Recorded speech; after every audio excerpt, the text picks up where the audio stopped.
But be assured that whatever county in America you live in today, you have an Agenda 21 Sustainable Development Program in process that is working to affect the goals of Agenda 21, which can really be summarized in 3 points and supported by the documents prepared at the United Nations. Those 3 points are, first, the abolition of private property. This is why the pressure is mounting on landowners across America. Soon that battle is going to shift into suburban neighborhoods, and the battle for the resettlement of our suburban neighborhoods will begin. Agenda 21 will not stop its process until all the world is collectivized. Sustainable development policy has infiltrated almost everything. In that regard, it is worth noting that the Grand Old Party is a member of the International Democrat Union, or IDU.org. That's worth remembering that because you want to check this out. Now, the IDU is comprised of 80 self-proclaimed right-of-center political parties who are combined in order to dedicate to the universal adoption of the United Nations Declaration of Human Rights. Government, under our declaration, is to protect the natural or unalienable rights of each individual, that all men are created equal, and that they are endowed by their Creator with certain unalienable rights, those rights that our teachers will never tell our children about. In contrast, the UN Declaration of Human Rights is about community rights. It is to control the individual for the greater good of the global community. I come to Berlin as so many of my countrymen have come before. Although tonight I speak to you not as a candidate for president, but as a citizen. A proud citizen of the United States and a fellow citizen of the world. While the 20th century taught us that we share a common destiny, the 21st century has revealed a world more intertwined than at any time in human history. The fall of the Berlin Wall brought new hope, but that very closeness has given rise to new dangers. Dangers that cannot be contained within the borders of a country or by the distance of an ocean. Think about it. The terrorists of September 11th plotted in Hamburg and trained in Kandahar and Karachi before killing thousands from all over the globe on American soil.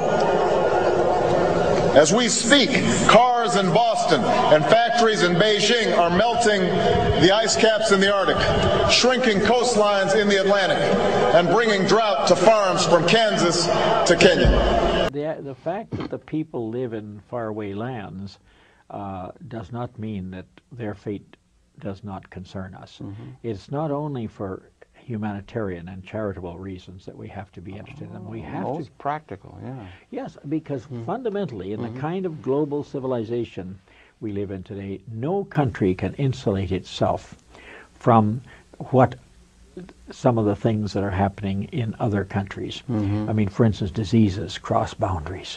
Pollution crosses boundaries. Absolutely. The same CO2 emissions that go into the atmosphere in China or in the United Chicago, States, yes, go into the same atmosphere and affect the climate melt change. The same ice caps at the polar areas, yes. So no longer can it, the old, what was it, Dunn who said, no man is an island? Yeah. Well, also no nation today is an island. Yeah. And that's why we have to have a degree of cooperation beyond anything we have ever yet experienced.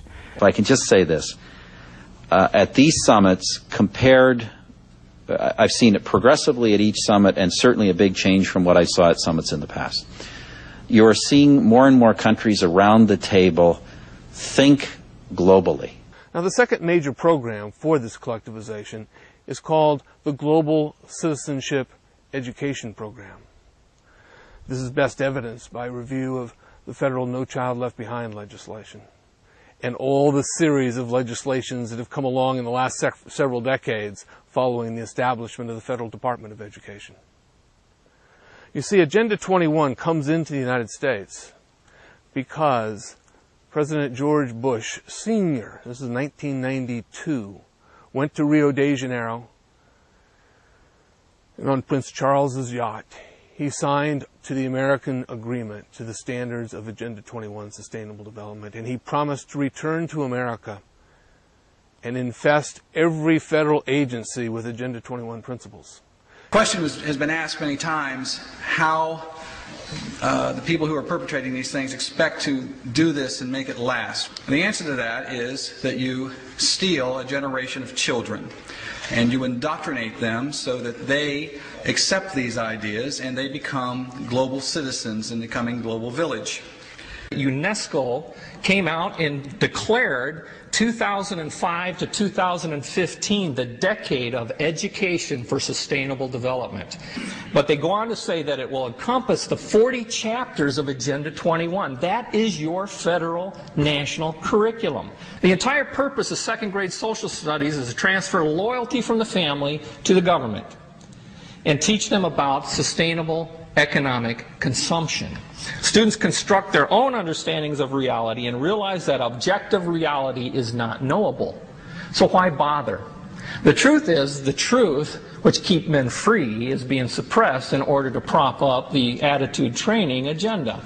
Generally, more highly educated people who have higher incomes consume more resources than poorly educated people who tend to have lower incomes. In this case, more education increases the threat to sustainability.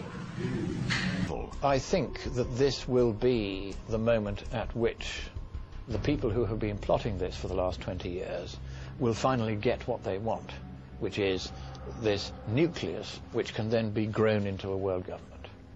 Let's go to Sir Maurice Strong, a senior official of the UN. He has long been quite open about his desire to establish a world government, by which he does not mean a democratic government. Nations must accept responsibility for the consequences of their actions on others. In my view, we are united as one family on one home in this universe, and it's called the Earth, and it is the home of all of us. Today, you can review the websites of any federal agency, and you can find references to Agenda 21 or Sustainable Development regularly.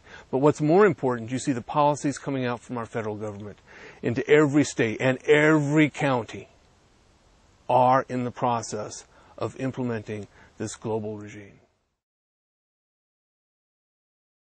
The treaty-making power, the Constitution says in Article 6, this Constitution and the laws of the United States which shall be made in pursuance thereof, and all treaties made or which shall be made under the authority of the United States shall be the supreme law of the land, and the judges in every state shall be bound thereby, anything in the Constitution or laws of any state to the contrary notwithstanding. It says that treaties made under the authority of the United States shall be the law of the land. But does the President, with the concurrence of the Senate, have the authority to use a treaty to supersede the Constitution? The founders emphatically say no. Let's turn to them for their opinions regarding treaty law. Alexander Hamilton stated, "The only constitutional exception to the power of making treaties is that it shall not change the Constitution. On natural principles, a treaty which should manifestly betray or sacrifice primary interests of the state would be null." That's pretty clear. Treaty-making power is limited. James Madison is the father of the Constitution, and he stated, "I do not conceive that power is given to the President and the Senate to dismember the empire or alienate any great essential right. I do not think the whole legislative authority to have this power." Again, that's very clear. The treaty-making power is limited. And Thomas Jefferson, reflecting on the attitude of our nation's leaders at the time, stated, "I say the same as to the opinion of those who consider the grant of treaty-making power to be boundless. If it is, then we have no Constitution." And what are we doing instead? At Copenhagen, this December, weeks away, a treaty will be signed. Your president will sign it. Most of the third world countries will sign it because they think they're going to get money out of it. Most of the left-wing regimes around the world, like the European Union, will rubber stamp it. virtually nobody won't sign it. I have read that treaty, and what it says is this, that a world government is going to be created. As far as trying to go up against the government, it's just, unless the whole country did it, I guess.